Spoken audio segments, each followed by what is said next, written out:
یا پھر آپ لوگ خود ہی دشمن بنے ہوئے ہو اپنے ہی اس کے, تو آپ لوگ اپنے ہی روایات اپنے ہی کلچر کو ڈسٹروائے کرنے سے بہتر یہ ہے. اور اس طرح کی ویڈیوز جو بنا لیتے ہیں آپ لوگ, تو پھر وہ وائرل کیسے ہو جاتی ہے؟ اگر وائرل ہو بھی جاتی ہے تو پھر آپ اس کے اگینسٹ میں آ کے بول تو دیں کہ یہ ہم نہیں ہے, یا اگر ہم ہیں تو ہم نے ایسی حرکتیں کیوں کی ہوئی ہیں. یہ آپ لوگ اور یہ ویڈیو کریں. بھی سنا کہ کسی دکاندار نے بنائی ہے. دیکھیں اب دیکھیں نا, مقامی شخص ہے نا, اس کے دل پہ کیا گزری ہوگی جس وقت اپنے خواتین کی اس طرح بے حرمتی وہ دیکھ رہے ہوں گے اور بے عزتی ہوتے ہوئے دیکھ رہے ہیں. اب بلوچ عورت کو میں کہتی ہوں کہ ایک بہت ہی عزت والا مقام تھا کہ وہ اگر بلوچی کپڑے پہنتی تھی یا اس کے نام کے ساتھ بلوچ لگ جاتا تھا, فخر محسوس ہوتا تھا کہ میرے نام کے ساتھ بلوچ لگا ہوا ہے. مگر آج اسی بلوچ عورت کو آپ لوگ تذلیل کا نشانہ بنا رہے ہو, تو کیا پیغام دے رہے ہیں کہ آپ محب وطن ہیں یا آپ محب بلوچ ہیں؟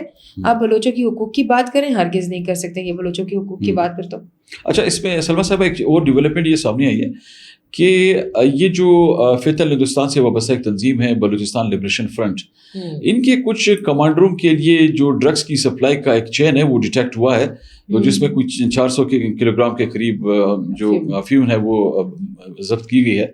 اور اس میں وہ جو بندہ لے کے جا رہا تھا وہ فائرنگ کے تبادلے میں مارا گیا ہے.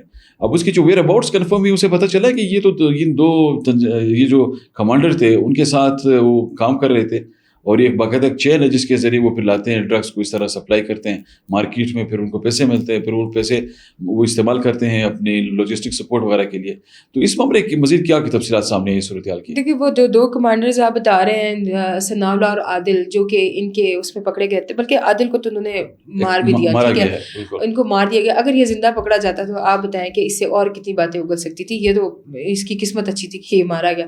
مگر دیکھیں ایک طرف ہم کہتے ہیں کہ ہم دہشت گردی سے نمٹ رہے ہیں, دوسری طرف دیکھیں اب ڈرگس جو ہے وہ سورس آف انکم ہے ان کا, اور بہت میجر سورس آف انکم. یہ بات پوری کی پوری دنیا بین الاقوامی سطح پہ لوگوں کو پتہ ہے کہ ڈرگس جو ہے وہ بین الاقوامی دنیا میں ایک آزادانہ طور پہ بکنے والا اور فروخت ہونے والا ایک ایسا وہ ہو گیا کہ جس کی ڈرگس کی سپلائی کو کسی ایک جگہ پہ اس کی سپلائی چین کو روکنا مشکل ہے. اب یہ بارڈر کراس بھی کر کے وہاں پہ یہ جو انٹرنیشنل روٹ ہے ڈرگ روٹ جو ہے ڈرگ مافیا کا, یہ اسی روٹ کو یوٹیلائز کرتے ہیں. دیکھیں آپ یہاں سے اگر آپ کی افیون یہ 400 گرام بہت بڑی ایک اماؤنٹ ہے, اگر یہ آپ یوز کر رہے ہیں اپنے ہی ٹھکانوں پہ, تو یہ تو ایک اور آپ لوگوں کے لیے وہ ہو جاتا ہے کہ دیکھیں آپ ڈرگز یوز کر رہے ہیں, یہ دہشت گرد تنظیمیں ڈرگس کا استعمال کر رہی ہیں. پہلی بات, اگر یہ ڈرگس خود استعمال نہیں کریں تو یہ ڈرگس سپلائی ہو رہی ہے انٹرنیشنلی سپلائی ہو رہی ہے, تو آپ کے پاس اب پیسے آ رہے ہیں, اور وہ پیسے جو ہے وہ دہشت گردی کے مد میں استعمال ہو رہے ہیں. تو اس کا مطلب یہ ہے کہ ان کے پاس جو فنڈنگ فارن کنٹری سے کسی اور مد میں ہو رہی تھی کہ بھائی آپ جو ہے اسپانسرڈ پراکسیز بن کے کام کریں, اب یہ ڈرگس سپلائی کر کے ڈرگس کی ایک سپلائی چین بنا کے وہاں سے پیسے ارن کر رہے ہیں, اور وہاں جا کے یہ جو ہے نا آپ کی ڈرگ سپلائی ہو رہی ہے. اور یہ بہت بڑی اچیومنٹ ہے ہماری سیکورٹی فورسز کی کہ انہوں نے ان دو اچھا یہ بیچ میں انہوں نے ہماری جو فورسز ہیں انہوں نے تو مختلف علاقوں میں اس طرح کی بڑی کارروائیاں پہلے بھی کی ہیں, تو یقینی طور پہ یہ کہا جا سکتا ہے کہ یہ جو ان کا فنڈنگ کا چینل ہے یہ بھی جب بند ہوگا تو بڑے پیمانے پر ان کو ایک سیٹ بیک ملے گا. اس پہ بھی بہت زیادہ ابھی تو مل رہا ہے. دیکھیے ذرا ابھی پہلے یہ تھا کہ ہم نے ان کی انٹرنیشنل فنڈنگ جو ان کو این جی اوز کے اکاؤنٹس میں یا کسی زکوٰۃ خیرات یا کسی صورت میں ان کو ڈونیشن کی طور پہ وہ جو ملتی تھی وہ اکاؤنٹس میں چیک اینڈ بیلنس شروع ہو گیا, وہ بند ہو گئے. وہ جب بند ہوئے ہیں تو پھر انہوں نے اسلحہ چھیننا, معصوم لوگوں کو لوٹنا اور بسوں کو لوٹنا یہ شروع کر دیا. اب ذرا وہ کنٹرول ہوا ہے تو دیکھیے تیسری کڑی ان کی کھل کے آ گئی ہے کہ یہ لوگ جو ہے ابھی ڈرگس پہ بھی. اچھا اس میں سلمیٰ صاحبہ میں چاہوں گا کہ اس کو ذرا آگے بڑھائیں تھوڑا سا, اس پہ یہ اینگل بھی دیتے ہیں نا کہ ابھی بی وائی سی کے حوالے سے جو چیزیں انفولڈ ہو رہی ہیں اس پہ بھی بہت سے معاملات ایسے ہیں جو ابہام کا شکار ہیں, اور ابہام کا انہوں نے جان بوجھ کا شکار اس لیے بنایا کیونکہ یہ چاہتے نہیں ہے کہ حقائق لوگوں تک پہنچیں, بلوچستان کے ایک ایوریج شہری تک یہ صورتحال سامنے آئے کہ اصل میں بی وائی سی کر کے آ رہی ہے. اب ایک طرف تو یہ دعوے کرتی ہے کہ ہم حقوق کی بات کر رہے ہیں, لیکن آپ دیکھیں کہ ان کے جلسوں میں پہلے یہ پاکستان کے خلاف نعرے لگاتے ہیں, پہلے یہ ریاست کے خلاف وہاں پہ الزام تراشیاں شروع کر دیتے ہیں, اور دوسرا ان کا اٹیمپٹ یہ ہوتا ہے کہ یہ پاکستان کو قومی پرچم وہاں پہ جلا کے اپنے بی ایل اے کے ایجنڈے لگا دیتے ہیں. تو آپ کیا سمجھتے ہیں یہ اپنے یوتھ کو کیا یہ واضح پیغام نہیں دے رہے ہیں کہ آپ آئیں اس سرکل میں آئیں جو دہشت گردی کا ایک سرکل ہے, آپ پرامن لوگوں کو بی وائی سی کا جو مقصد تھا نا, میں پہلے ایک دفعہ نہیں کئی دفعہ اس بات کا ذکر کر چکی ہوں کہ انہوں نے جو میجر ایشو مطلب بیسک ایشو اٹھایا تھا مسنگ پرسنس کا تو ابھی ایشو ہی نہیں رہا. اب وہ ایشو تو بالکل غائب ہی ہو گیا ہوا. ویسے لگ رہا ہے سمندر پہ جھاگ کی طرح آیا تھا اور بیٹھ کے چلا گیا. اب یہ لوگ کیا کر رہے ہیں, یہ وہ انتشار والی باتیں کر کے, اینٹی اسٹیٹس والے اور وہ بغاوت والی لینگویج یوز کر کے لوگوں کے دلوں میں ایک آگ اکسا رہے ہیں, اور وہ آگ اکسا رہے ہیں جس میں ہماری یوتھ جو ہے وہ آگ اندر ہی اندر جلتی, مطلب انتشار پھیلانے کی سازشیں ہو رہی ہیں. دیکھیے سر 100% بات یہ ہے کہ ہمارا یوتھ جو ہے وہ ان کو سن رہا ہے, اور وہ سن رہا ہے تو وہ ہمیں بھی سن رہا ہے. وہ ہماری بات پہ اتنا یقین نہیں کر رہا, اپنی بات ان کے اپنے قوم پرست لیڈرز کی بات سننے پہ تیار ہے.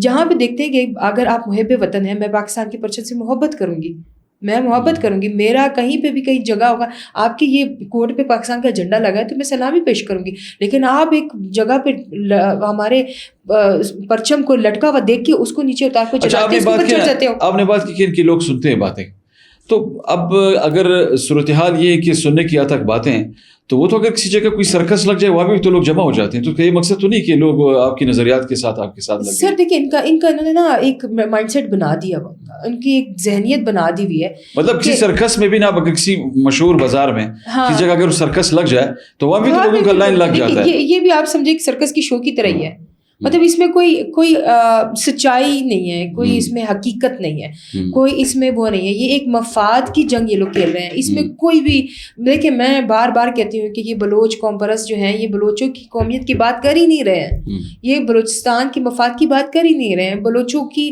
ترقی کی بات کر ہی نہیں رہے. مفاد کی بات ہوتی سلمہ صاحبہ, اگر مفاد کی بات ہوتی پھر تو مفاد کو زیر غور بھی لایا جاتا نا. بالکل ہوتا. آپ تو جو کام کر رہے ہیں اسے تو قوم کو نقصان پہنچا رہے ہیں. آپ ترقی کے راستے میں رکاوٹیں عائل کر رہے ہیں, آپ تعلیم کے راستے میں رکاوٹ عائل کر رہے ہیں, آپ لوگوں کو آگے بڑھنے نہیں دے رہے, آپ اپنے علاقوں میں ترقی چھوڑ نہیں رہے, اور الزام ریاست پر ڈالا جاتا ہے. بالکل.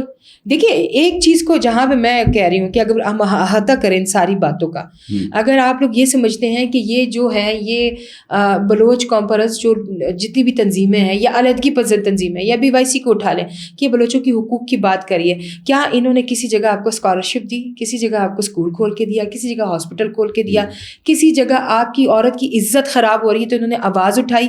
کہیں پہ بھی اگر آپ کے بلوچستان میں کسی عورت کے ساتھ ہراساں کیا جاتا ہے اس کو, تو کیا یہ لوگ بات کرتے ہیں؟ نہیں کرتے ہیں. اب اس کی دوسری جانب دیکھا جائے تو افغان رجیم میں بھی یہی چیزیں ہو رہی ہیں. دیکھیے بڑے معذرت کے ساتھ افغانی ہمارے بھائی ہیں, ہم اسے نہیں کر سکتے, مگر یہ ہے کہ ان کی بھی اس طرح کی سوشل میڈیا پہ کتنی ویڈیوز وائرل ہوتی جا رہی ہیں, وہ بھی یہی کر رہے ہیں. تو آپ لوگ اپنی عورتوں کو خود تذلیل کر رہے ہیں. اور ایک چیز اور جو سامنے آئی ہے اس پہ تو تحقیقات میں بھی یہ چیز پہلے بھی انفولڈ ہوئی تھی, لیکن ابھی تو تصدیق اس لیے ہوئی ہے کیونکہ ان کے حلقوں کے اندر لوگ یہ تصدیق کر رہے ہیں کہ BYC بھی BSO آزاد کی طرح ریکروٹمنٹ کے کام میں مصروف ہے.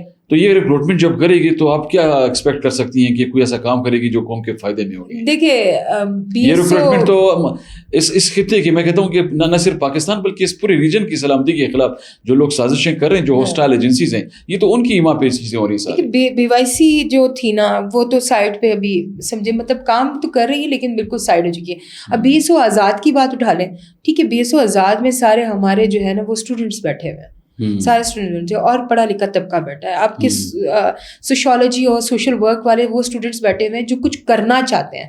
اب آپ ان کی جو اسٹوڈنٹ پالیٹکس ہے وہ جا کے آپ یونیورسٹیز لیول پہ یا BSO بنا کے ان کی بھی وہاں پہ نیریٹو بلڈنگ پہ یہ کام کرتے ہیں کہ BYC is on a right track, تو پھر یہ تو غلط ہوا نا. آپ یہ چیز دیکھیں کہ BSO بھی آپ کے لیے آپ کی ہمدرد نہیں ہے. آپ کی قوم, آپ کی قوم کے لیڈرز, آپ کے پاکستان کے جتنے بھی بڑے رہنما جو آپ کے ساتھ ادھر بیٹھے ہیں, آپ کے لیے آپ کے مفاد کا کیا کام کر رہے ہیں, تھوڑی کھلی آنکھوں سے, کھلے روشن دماغ سے سوچنا چاہیے ان کو. آپ کا مستقبل پہاڑ نہیں ہے, آپ کا مستقبل بندوق نہیں ہے, آپ کا مستقبل خون بہانا نہیں ہے, آپ کا مستقبل روشن پاکستان اور روشن بلوچستان ہونا چاہیے. بہت شکریہ سلمہ صاحبہ. ناظرین, آج آپ نے گفتگو سنی. آج کے پوڈ کاسٹ میں ہم نے بلوچستان کے جو معروضی حالات ہیں, ان حالات کے تناظر میں جو امن دشمن عناصر ہیں, ان کی جو سازشیں ہیں انتشار پھیلانے کے لیے جو کی جا رہی ہیں, ان کا ہم نے احاطہ کیا اور کچھ حقائق آپ کے سامنے رکھے. اگلے پوڈ کاسٹ میں ہم انشاءاللہ کسی دوسرے موضوع کے ساتھ آپ کی خدمت میں دوبارہ حاضری دیں گے. تب تک اجازت دیجیے. اللہ حافظ.